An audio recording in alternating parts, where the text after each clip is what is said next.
멸망으로 이끄는 문은 넓고 그 길이 널찍해서 그리로 들어가는 사람이 많다는 거죠. 여기서 좁은 문과 이 멸망으로 이끄는 문은 넓다라고 하면서 넓은 문과 좁은 문을 대조시키죠.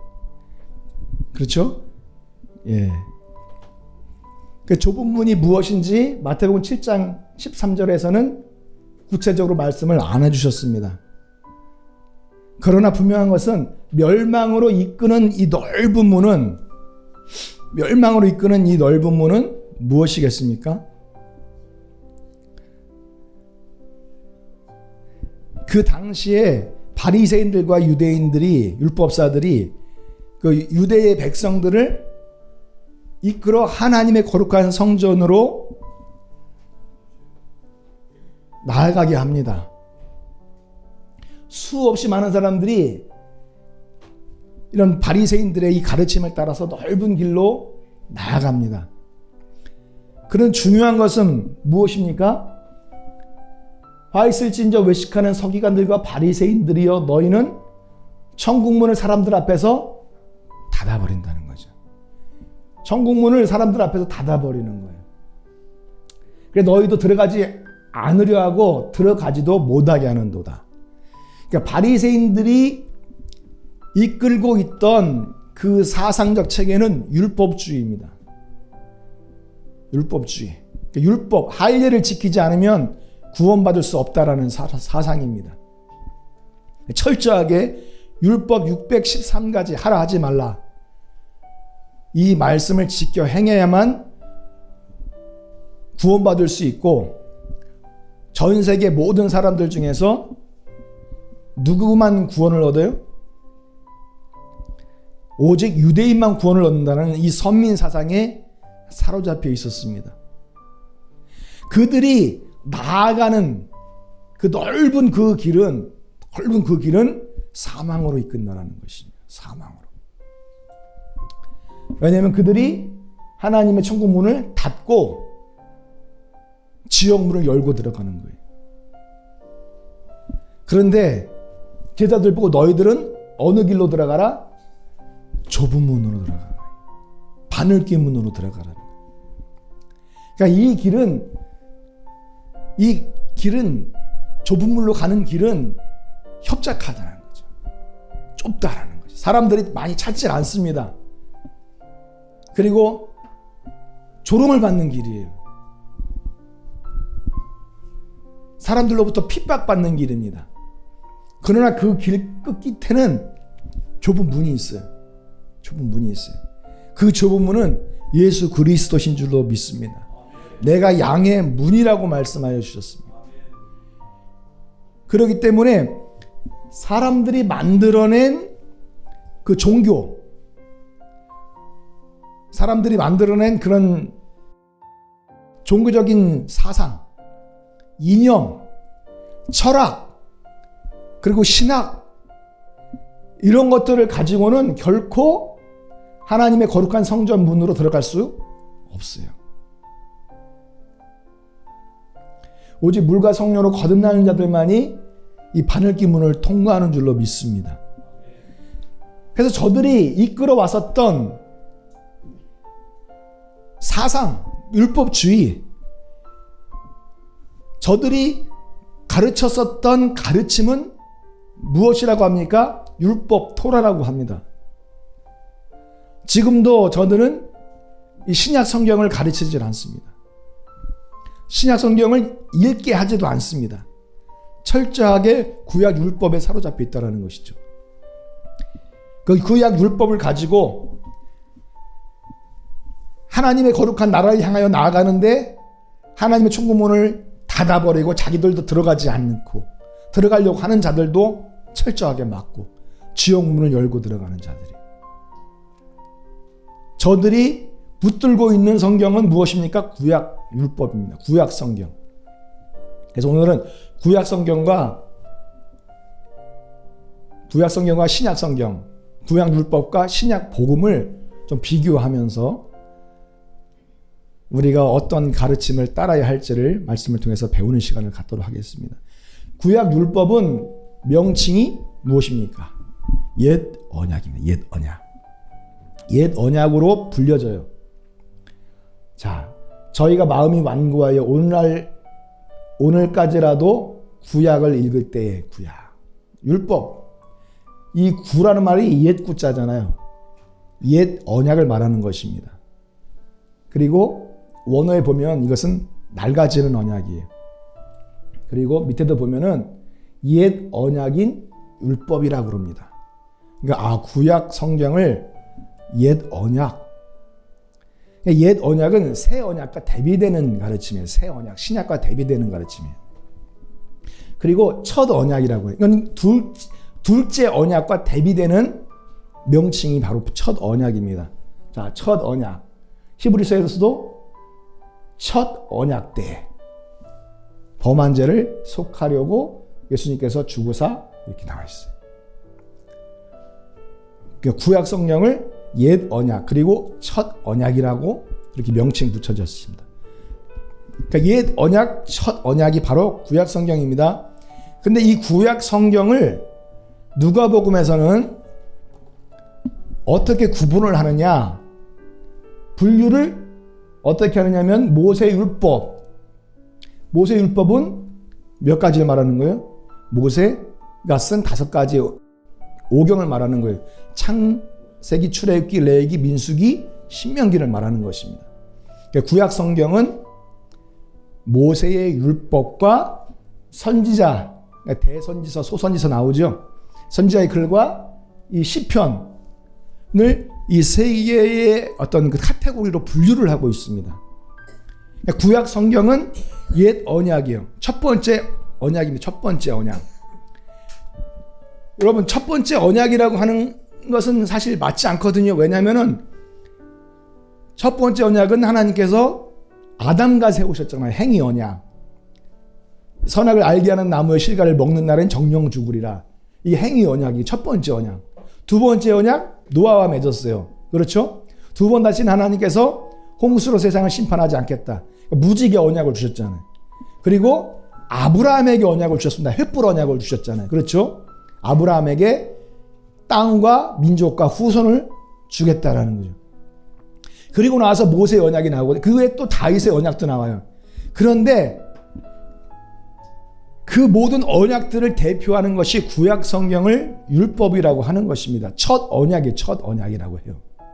왜냐하면 둘째 언약, 신약을 둘째 언약으로 말하기 위해서 대비시키는 거예요. 그리고 그 첫 언약 성경 안에는 세 가지의 분류를 가지고 있는데 이렇게 압축하면, 구약 성경을 압축하면 뭐가 있어요? 모세오경이 있는 거죠. 압축하면은.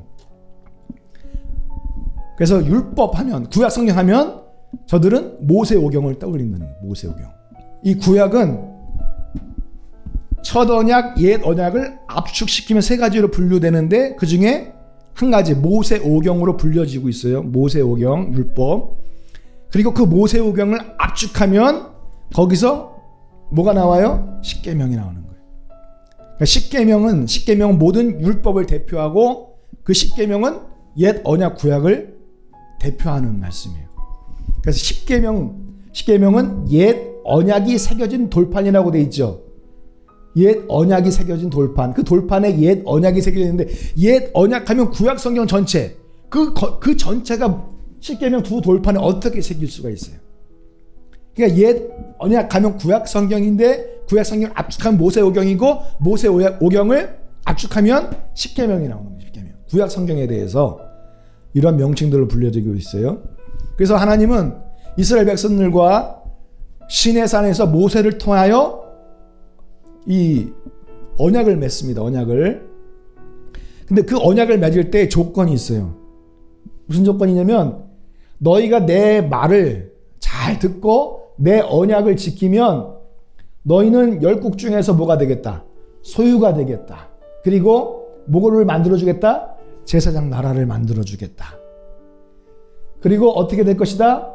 거룩한 백성이 될 것이다. 그렇기 때문에 이 언약을 지켜 행하라는 것입니다. 언약을 행하여 지켜라. 그 언약은 창출 레멘신 모세 오경을 613가지로 나누어서 하라 하지 말라로 정리해 놓았습니다. 그 법을 지켜 행하라는 것이죠. 그리고 그 법을 지켜 행하면 이러한 결과를 얻게 하겠다, 축복을 주겠다고 말씀해 주셨습니다. 그러면서 이것이 나의 언약이기 때문에 피로써 인준을 한다. 그래서 인준하기 위해서 어떻게 했습니까? 제단을 쌓고 번제와 화목제를 드렸어요.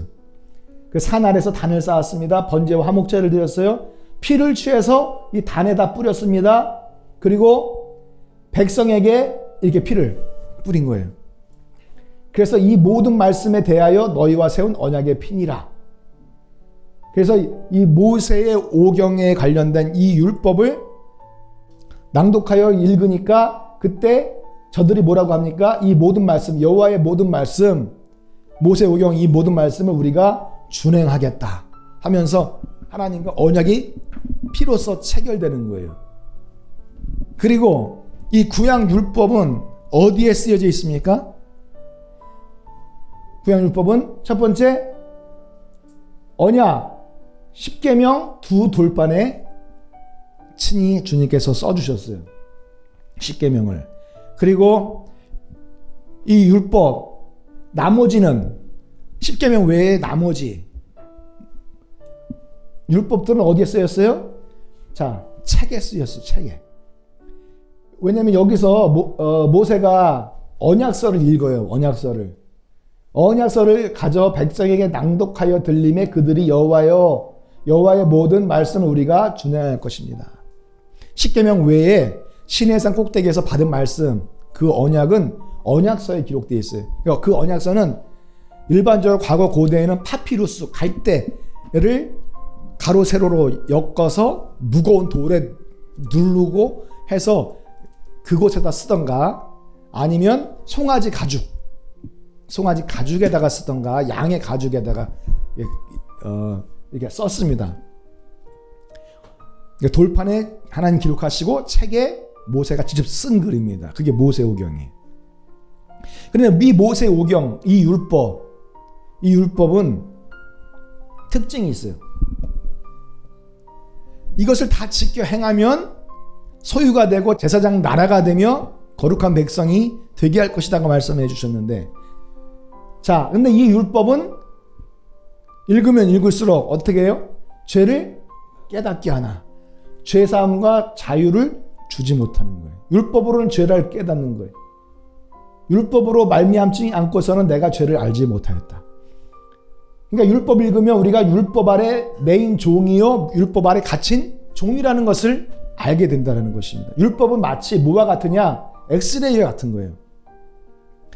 엑스레이 우리가 올라가서 가슴을 딱 대고 기다립니다. 그러면 하나 둘 셋 하면 번쩍하고 엑스레이 광선이 발사되면서 번쩍하면서 우리 안에 이 폐가, 우리 속에 있는 것들이 다 드러나죠.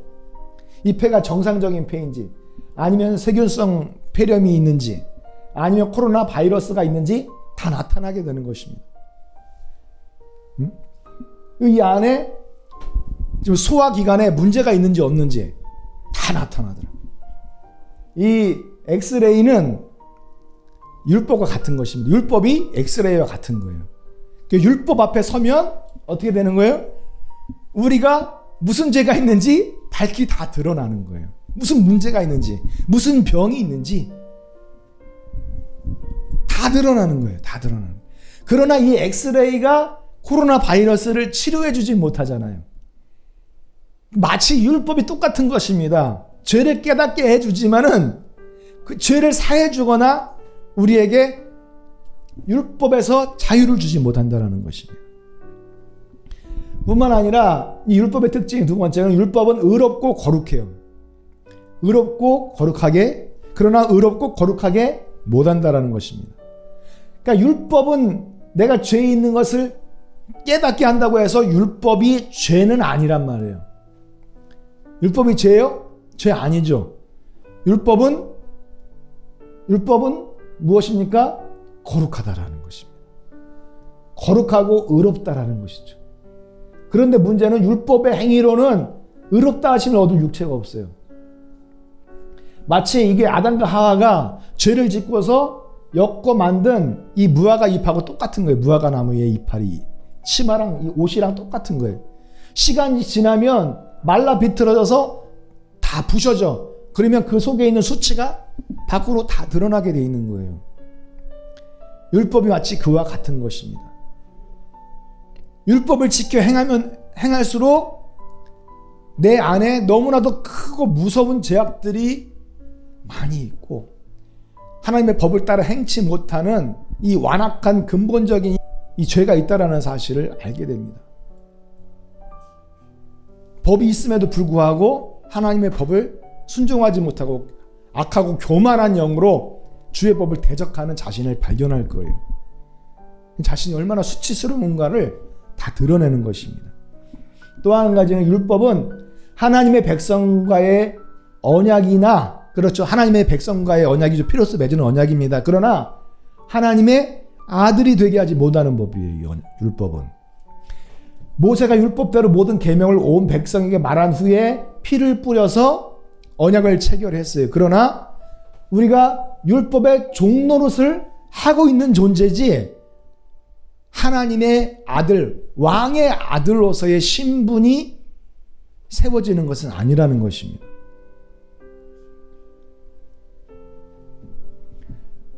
또 한 가지는 율법은, 그렇지만 율법은 뭐하다? 완전한 법이에요. 완전한 법. 근데 완전한 법이지만은 부활을 주지 못한단 말이에요. 이 법은. 여호와의 율법은 어떻다? 불완전하다? 예, 완전하다라는 것입니다. 율법 자체는 완전한 거예요. 의롭고 거룩하고 선한 것입니다. 그런데 문제는 율법의 기능이 문제라는 거예요. 율법의 기능은 하나님께로 나오는 사람들을 완전하게 할 수 없는 법이에요. 율법 자체로는 완전한데 율법의 기능이 사람들로 하여금 완전함을 주지 못하는 법이라는 것이죠. 율법은 아무것도 완전하게 하지 못합니다. 엑스레이가 사람을 완전하게 치료하지 못하는 것처럼 율법으로는 사람을 완전한 구원에 이르지 못합니다. 영원한 생명을 주지 못합니다. 의와 거룩함을 구속함을 주지 못한다라는 것이죠. 율법 자체로는 완전한 율법의 기능이 완전을 주지 못하는 거예요. 그래서 흠이 있는 것입니다. 흠. 자, 여기서 보면 이스라엘 백성의 생각은 완고해졌습니다. 옛 언약의 책을 읽을 때 옛 언약의 책 뭐예요? 구약 성경이에요. 특별히 구약 성경을 압축하니까 뭐가 나와요? 모세오경이 나와요. 그 모세오경 옛 언약의 책을 읽을 때에 바로 그 너울을 벗지 못하고 있습니다. 그 너울은 그리스도 안에서 제거되는 거예요. 그리스도 안에서 제거되는 거예요. 자, 그래서 지금 유대인들이 뭘 쓰고 있어? 이 너울을 쓰고 있는 거예요. 그래서 보지 못하는 거예요. 예수 그리스도가 누군지를 알지 못하는 것입니다. 진리의 복음이 무엇인지 알지 못하는 것입니다.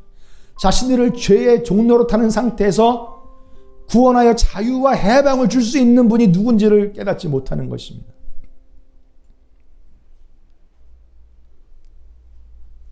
그래서 첫 언약 이 기능이 무음하였다면, 첫 언약, 다시 말해서 율법이 완전한 제3과 영원한 생명과 구원을 줄 수가 있다라고 한다면 둘째 언약이 필요 없지요. 새 언약이 필요 없지요. 예수가 필요 없지요. 진리와 은혜와 진리가 필요 없지요. 예수와 복음이 필요 없지요.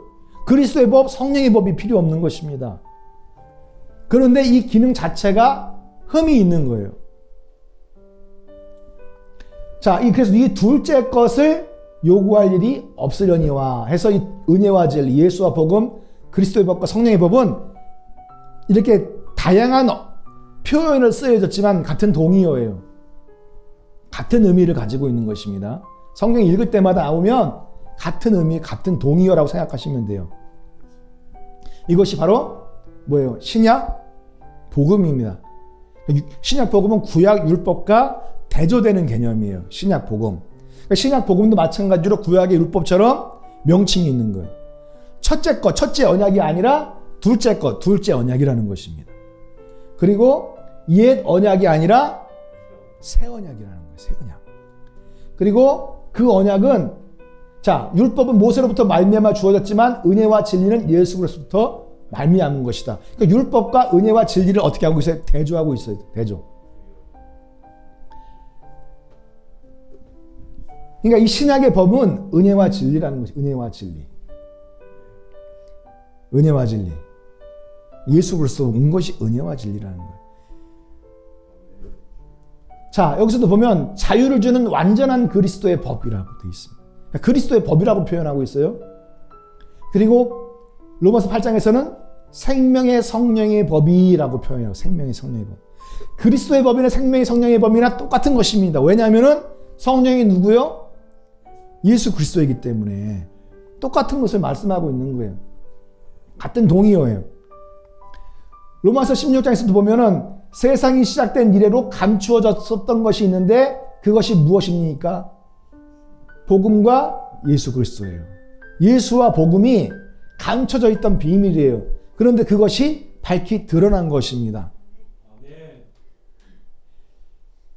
그러니까 은혜와 그러니까 둘째 언약, 새 언약, 은혜와 진리, 그리스도의 법, 성령의 법, 예수와 복음은 같은 거예요. 똑같은 것입니다. 다른 게 아니라 똑같은 거라고요. 여러분 새 언약이 무엇입니까? 라고 질문을 하면은 새 언약에 대해서 구체적으로 얘기할 수 있는 사람들이 없어요. 그러나 여러분들은 새 언약 하면은 누구다? 그냥 예수 그리스도입니다. 할렐루야. 새 언약은 예수 그리스도예요. 예수 그리스도 안에 복음이 있어요. 예수 그리스도 안에 생명의 성령의 법이 있어요. 예수 그리스도가 말씀 자신이야. 말씀이 육신이 되어 오신 분이 예수 그리스도예요. 예수님이 법이에요. 예수님이 은혜시고 예수님이 진리의 말씀이에요. 예수님이 새 언약이십니다. 새로운 언약. 할렐루야. 예수님 믿으면 구원받는다는 새 언약입니다. 믿습니까? 그러니까 새 언약 하면은 다른 거 생각하지 마. 예수 그리스도를 생각하시면 돼요. 예수 그리스도와 복음을 생각하시면 되는 거예요. 그래서 예수님께서 이 새 언약을 통해서 백성들과 어떻게 해요? 계약을 체결을 합니다. 근데 그 계약의 조건이 무엇입니까? 구원 얻는 조건이 무엇이에요? 계약을 통해서 구원 얻는 조건이 무엇입니까? 영생은 이렇게 말하잖아요. 유일하신 참 하나님과 그의 보내신 자 예수 그리스도를 아는 것이다. 그러니까 우리가 이 말씀을 읽으면 유일하신 참 하나님 한 분이 계시고 그리고 예수 그리스도라는 아들 하나님이 계시는 것처럼 생각이 들지만 실제로 이 말씀을 어제 제가 원어 성경을 보고 직역을 한 거예요. 직역을. 원어 헬라어를 그대로 직역을 하니까 이런 뜻이 나와요. 영생은 그들이 유일하신 참 하나님 곧 누구? 예수 그리스도를 아는 것이라는 거예요. 그러니까 예수 그리스도가 누구냐? 유일하신 참 하나님이라는 것입니다. 할렐루야. 이건 놀라운 진리의 말씀이에요. 놀라운 진리의 말씀. 그러니까 예수 그리스도가 누구신지 아는 것. 그것이 영생의 시작입니다. 그러니까 예수 그리스도를 유일하신 하나님 아버지로 영접하고 물과 성령으로 거듭나면 죄사함을 받고 하나님의 나라에 들어가서 영원한 생명을 누리게 해주겠다는 법이 새 언약이에요. 그것을 가지고 우리가 계약을 체결한 것입니다. 물과 성령으로 거듭남을 통해서 계약을 체결한 것입니다. 그러면 내가 너희 하나님이 되고 너희는 나의 백성이 될 것이다. 할렐루야. 나의 소유가 될 것이며 제사장 나라가 될 것이며 거룩한 백성이 될 것이다. 할렐루야. 그것이 진짜 실제로 이루어질 하나님의 언약이라는 것을 어떻게 알 수 있어요? 뭐로 맹세했습니까? 하나님의 피로서 맹세한 거예요. 하나님의 피로서. 저녁 먹은 후에 잔도 이와 같이 하여 가라사대 이 잔은 내 피로 세우는 뭐라? 새 언약이라 말씀하시잖아요. 그럼 이 잔은 포도주야. 포도주가 새 언약입니까? 포도주가 무슨 새 언약이에요? 이것은 뭐예요? 예수님께서 자신이 십자가에서 피를 백성들에게 뿌려주신다라는 약속이잖아요. 그렇죠? 그래서 자신의 피로 새 언약을 체결하신다는 뜻인 줄로 믿습니다. 아멘. 그래서 구약의 법은 어디에 기록되어 있어요? 돌판에 기록되어 있고 책에 기록되어 있어요. 그러나 마지막 때에 대체될 새 언약은 어디에 기록하시느냐? 하나님이 우리의 신비, 마음속에다 기록하신다는 거예요. 그것을 이미 에레미야 구약 성경에 예언하셨어요. 에레미야 뭐라고 합니까? 에레미야를 통해서 주님께서는 내가 이스라엘 집에 세울 언약은 옛 언약을 말하는 게 아니라 새 언약이에요. 새 언약. 새 언약은 이러하니 곧 내가 이스라엘 집에 세울 새 언약이라고 했으니까 이스라엘하고만 세운 언약이다. 이렇게 생각하시면 안 돼요. 우리가 물과 성령으로 거듭나는 이 믿음으로 말미암아 영적으로 아브라함의 아들, 아브라함의 후손이 된 것인 줄로 믿습니다. 그러니까 육체적인 할례가 할례가 아니라 이면적인 할례가 할례예요. 아멘. 그래서 우리가 물과 성령으로 거듭난 사람들이 영적으로 이스라엘이요 아브라함의 후손들입니다. 그러니까 우리가 맺을 새 언약을 말하는 거예요. 예레미야 그걸 예언하는 거예요. 하나님이 예레미야를 통해서 이렇게 말씀하시는 것입니다. 내가 나의 법을 그래요. 나의 법을 돌판에다가 책에다 기록을 하게 했지만은 나의 법을 돌판에다가 기록을 하고 모세를 통해서 언약책에다가 기록을 하게 했지만 이제 나의 법, 이 토라, 이 율법을 토라하면 유대인들은 모세 오경을 생각한단 말이에요. 모세 오경을 토라라고 해요. 물론 토라는 구약 성경 전체를 말하고 있지만 압축해서 말할 때 모세 오경을 말하는 거예요. 그 율법의 실체는 누구예요? 예수 그리스도란 말이에요. 율법의 실체는 예수 그리스도예요. 그러니까 나의 법을 다시 말해서 예수 그리스도를 어디에다가 넣어주겠다? 그들의 속에 넣어주겠다. 이것은 뭐예요? 예수님께서 성령으로 우리들 안에 들어오시겠다는 말씀이에요. 그렇죠? 그래서 예수님이 내 안에 들어오시면 내 심령에 뭐가 새겨지는 거예요? 하나님의 법이 새겨지는 거예요. 하나님의 법이. 왜? 예수님 자신이 하나님의 법이에요. 율법의 실체예요. 그러니까 나의 마음, 나의 생각이 하나님의 법으로 가득 찬 거예요. 가득 찬 거예요. 그래서 내가 새 영을 너에게 주고 새 마음을 너에게 주겠다. 새 영, 새 마음은 예수님께서 내 안에 들어와서 나의 영과 하나됨으로 인해서 내 마음에 새 법을 기록하심으로 뭘 지켜 행하게 할 것이다. 내 법을, 내 율례를 지켜서 행하도록 할 것이다. 그렇게 말씀을 하고 있어요. 내 안에 예수님께서 성령으로 들어와 계시기 때문에 성령께서 나에게 하나님의 말씀이 새겨놓았기 때문에 떠오르도록 만드신단 말이에요. 계속 하나님의 말씀이 떠오르도록 만드신단 말이에요. 말씀을 사모하는 영을 주십니다. 말씀을 찾게 하십니다. 말씀을 증거하게 하십니다. 말씀의 뜻을 분별하게 하십니다. 하나님의 말씀과 뜻대로 행하도록 하시는 거예요. 믿습니까? 변화된 삶을 살게 되는 것입니다. 그래서 이 새 언약은 특징이 있어요. 율법은 죄를 깨닫게 하나 죄사함을 주지 못했지만은 신약의 법, 이 새 언약, 이 예수와 복음은 우리에게 뭘 주신다? 죄사함과 자유를 준다라는 것입니다. 주 예수를 믿고 예수 이름으로 침례를 받고 죄사함을 얻으라. 그러면 성령을 선물로 받을 것이다. 이걸 무슨 약속이에요? 새 언약의 가장 핵심적인 약속이란 말이에요.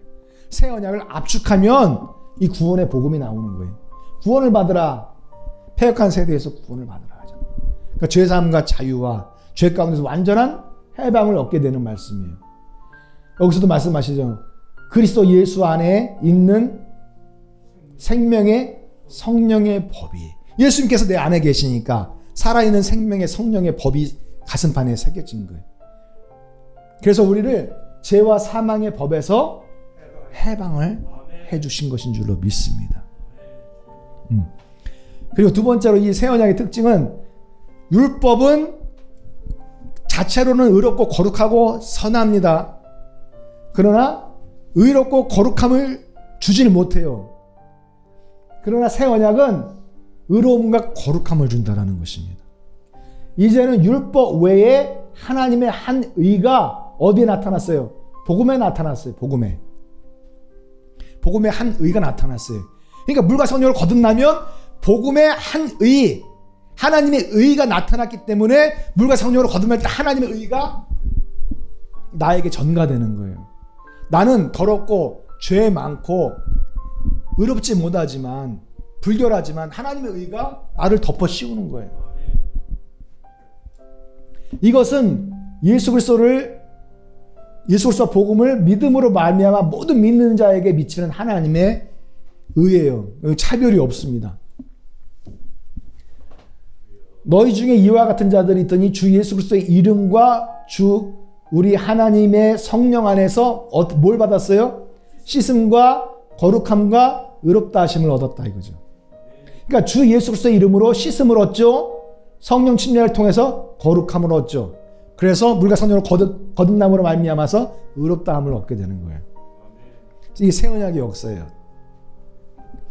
또 하나는 구약 율법은 하나님의 백성과 맺은 언약이지만 하나님의 아들이 되게 하는 것이 아니라 율법의 종이 되게 하는 법이었어요.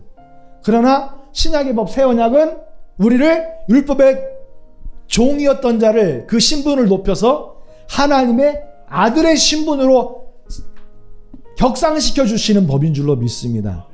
자, 여기서도 보시면 때가 참에 하나님이 그 아들을 보내사 여자에게 나게 하시고 율법 아래 나게 하신 것은 율법 아래서 있는 자들을 속량하시고 우리로 아들의 명분을 얻게 하려 하심이라. 그러니까 율법 아래에 있는 자들은 아들의 명분을 얻지 못했다라는 것을 알 수 있죠. 아들의 명분이 아니라 종의 명분이 종의 명분. 율법의 종이었다라는 것입니다. 그런데 이제 물과 성령을 거듭남으로 인해서 너희가 하나님의 아들이 됐죠. 하나님의 아들이 된 거로 하나님이 그 아들의 영을 우리 마음 가운데 보내사 뭐라 불러요? 하나님을 아바 아버지라 부른단 말이에요. 그러므로 이제 내가 이후로는 뭐가 아니에요? 율법의 종이 아니라는 거예요. 종 노릇하는 노예가 아닌 것입니다. 종의 신분이 아니라 아들의 신분이요. 아들의 신분이기 때문에 왕이신 하나님으로부터 말미암아 유업을 얻게 되는 것입니다. 그래서 예수 그리스도와 복음을 영접하는 자는 하나님의 자녀, 하나님의 아들이 되는 권세를 받게 된 것입니다. 자, 세자라고 하잖아요. 조선시대에서 세자는 왕의 아들입니다. 그렇기 때문에 군주가 죽으면 이 세자가 왕이 됩니다. 그 아버지 왕으로부터 가지고 있는 모든 권세와 영광을 다 상속받게 되는 거예요. 그러니까 우리가 하나님의 아들이 되는 권세를 주셨기 때문에 결국 하나님의 나라에서 예수 그리스도와 합하여 함께 하나님의 영광, 존귀, 능력, 권세, 이름, 모든 축복을 다 기업으로 상속받게 되는 줄로 믿습니다.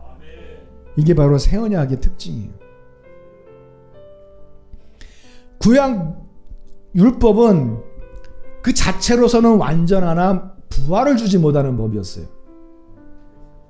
그러니까 온전히 완전케 할 수가 없었던 법입니다. 율법으로는 모든 것을 완전케 하지 못하였느니라 성경에 기록되어 있잖아요.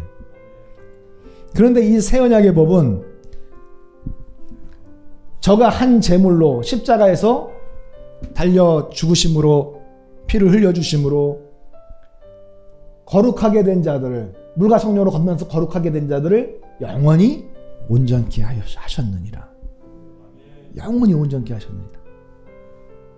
구약 율법으로는 매일같이 죄가 자꾸 떠올리고 죄책감이 일어나고 죄가 자꾸 참소하고 막 마귀가 참소하니까 매번 뭐 했습니까? 짐승으로 제사 드리고 또 짐승 가져와서 제사 드리고 또 짐승 끝도 없이 짐승 희생 제사를 드렸지만 이제는 예수님께서 단번에 자신이 제물로 우리를 대신해서 죽어주심으로 인해서 영원한 그 제사를 드려주심으로 인해요 두 번 다시 구약 율법의 그 짐승 제사를 매일같이 드려야 하는 그런 제사의 종로로 타는 자들이 아니라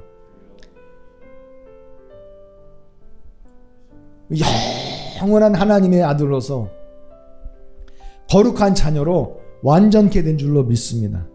아멘. 이 영혼이 완전케 했다라는 것은 우리가 능력이 완전해졌다라는 말이 아니에요. 우리의 인격이 순간적으로 완전해졌다, 그런 뜻이 아니란 말입니다. 주님께서는 내 능력은 어디서 완전하게 돼요? 약한 데서 완전한 거예요. 그러니까 우리의 육신은 연약하다라는 거예요. 미약해. 그러나 주님께서 성령으로 내 안에 와 계시기 때문에 예수님과 우리가 영으로 하나 되어서 예수 그리스도는 머리가 되시고 우리는 그의 뭐가 됐어요? 몸이 된 거예요. 한 교회 공동체가 된 것입니다. 그것을 가르쳐서 완전케 됐다라는 것입니다. 예수님의 몸이기 때문에 완전해진 것이, 예수님의 몸이 아니면 우리가 어떻게 완전해질 수가 있어요? 그건 불가능한 것입니다. 예수님이 완전히 우리와 하나 된 것입니다. 그러니까 예수님의 완전한 그 공동체, 말씀 공동체, 언약 공동체 안에 우리가 들어와 있을 때에 영원히 온전케 된 것입니다. 믿습니까? 그런데 그 말씀 공동체, 언약 공동체에서 내가 떠나면 하나님의 보호가 있어요, 없어요? 하나님의 보호가 있을 수가 없어요. 유대인들이 유대교에서 출교당하면 유대사에서 어떻게 죽든 그 사람은 고소를 할 수가 없어요. 법정에 설 수 없어요. 그의 생명을 그 누구도 지켜줄 수가 없어요. 유대 공동체 안에 있을 때 비록 지킴을 받는 그것처럼 예수를 머리로 하는 그 언약 공동체 안에 우리가 들어와 있을 때에 주님께서 우리의 구원을 영원히 온전케 하시고, 영원한 생명을 누리게 하시고, 그 기업을 받을 수 있는 아들의 권세가 영원한 줄로 믿습니다. 그것을 말하는 거예요. 예수를 믿고 거듭나는 순간 여러분들의 인격이 완전해집니까? 능력이 막 하나님처럼 완전해집니까? 그런 뜻으로 생각하시면 안 돼요. 주여, 바로 그렇게 영원히 완전케 된 자들을 주님께서는 어떻게 하십니까? 결국은 우리의 낮은 몸을 자기의 영광의 몸의 형체와 같이 변케 하시리라. 할렐루야. 하나님께서 여러분 영원히 완전케 하셨습니다. 영원히 완전케 하셨어요. 믿습니까? 그렇게 완전케 된 자들을 완전의 완전으로 이끄는 거예요. 믿음에서 믿음으로 이끌듯이. 할렐루야. 낮은 몸을 더 완전한 예수 그리스도의 몸으로 이끌어가는 거예요. 믿습니까? 우리는 완전을 얻었지만 아직 아니에요. 그래서 완전한 성취가 이루어질 때가 온다라는 것입니다. 그때까지 이 언약 공동체 안에 속하여 하나님의 말씀 앞에 그래서 예배 드리는 그런 믿음의 성도님들이 되시기를 축복합니다. 할렐루야. 그래서 좁은 문으로 어떻게 하라? 들어가라는 거예요. 좁은 문으로. 왜? 이 문은 사람들이 안 찾아요. 이 새 언약이 무엇인지 안 찾아. 안 찾는단 말이에요. 이거를 안 찾아. 성전 큰 거, 교회 큰 거, 이걸 찾지 사람들이. 이 새 언약의 복음이 무엇인지 그걸 안 찾아요. 예수님이 정확하게 그분이 누구신지 알려고 하질 않아. 알려고 하질 않아. 그냥 예수님은 두 번째 하나님이야. 그냥 그것으로 끝이야. 아니면 그 예수님이 신천지, 이런 사람들이에요. 통일교 이런 사람들이, 하나님의 교회 이런 사람들이 예수님이 누구신지 찾을 생각을 안 해. 그냥 거기에 맹목적으로 붙들려 있어요. 그런 너울이 쓰여져 있기 때문에 예수님을 모르는 거예요. 비밀이 드러나질 않는 것입니다. 예수님 앞에 나와 이 새 언약의 복음을 믿고 좁은 문으로 들어가야 돼요. 좁은 문으로 들어가야 돼요. 그래서 힘쓰라는 말이 나오는 것입니다. 그래서 힘쓰라는 말이 나오는 거예요. 내가 너희에게 이르노니 많은 자들이 들어가기를 구하여도 하나님의 나라에 지금 다 들어가려고 전 세계 다 십자가 걸고 교회에서 오늘 예배 드리고 있지 않습니까? 하나님의 나라에 들어가려고 그렇게 구합니다. 그런데 안 찾아요. 그러니까 능히 들어가지 못하는 거예요. 왜 능히 들어가지 못하는가? 왜 능히 들어가지 못하는가? 자신의 힘으로 들어가려고 하니까 능히 못 들어가는 거예요. 사람의 교리를 가지고 들어가려고 하니까 못 들어가는 거예요. 유대 율법주의, 이즘, 사상, 철학, 신학을 가지고 들어가려고 하니까 못 들어가는 것입니다.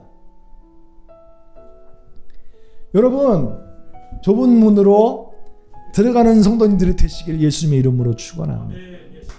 그러니까 율법과 새 언약을 잘 비교하여 무엇이 이 마지막 때 여러분들을 구원으로 이끌 법인지 깨달아 알으시길 원합니다. 할렐루야. 새 언약의 진리의 복음을 믿고 우리 모든 분들이 다 구원받고 하나님께서 우리의 낮은 몸을 부활의 영광스러운 예수님과 같은 몸으로 변화시키는 그날까지 우리가 같이 함께 의지하면서 서로 도우면서 서로 힘이 되어주면서 믿음으로 나아가기를 예수님의 이름으로 간절히 축원합니다. 아멘. 할렐루야. 찬송하시겠습니다. 세상 모든 민족이 구원을 얻기까지 쉬지 않으시는 하나님, 주의 심장 가지고 우리 이제 일어나 주 따르게 하소서. 세상 모든 육체가 주의 영광 보도록 우리 부르시는 하나님, 주의 손과 발 되어 치유하여 주 섬기게 하소서. 우리 바다 덮은 우리 바다 덮은 같이 여호와의 영광을 할렐루야 인정하는 것이 온 세상 가득하리라. 우리 바다 덮은 같이 우리 바다 덮은 같이 우리 바다 덮은 같이 우리라 그날에 주의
위해 기도하기를 원합니다. 주여 이 예배 가운데 우리의 기도를 들으시고 우리의 예배를 받으옵소서. 온 세상 열방에 주 예수의 복음을 인정하는 놀라운 충만한 부흥의 역사가 나타날 수 있게 해달라고 합심하여 기도합시다.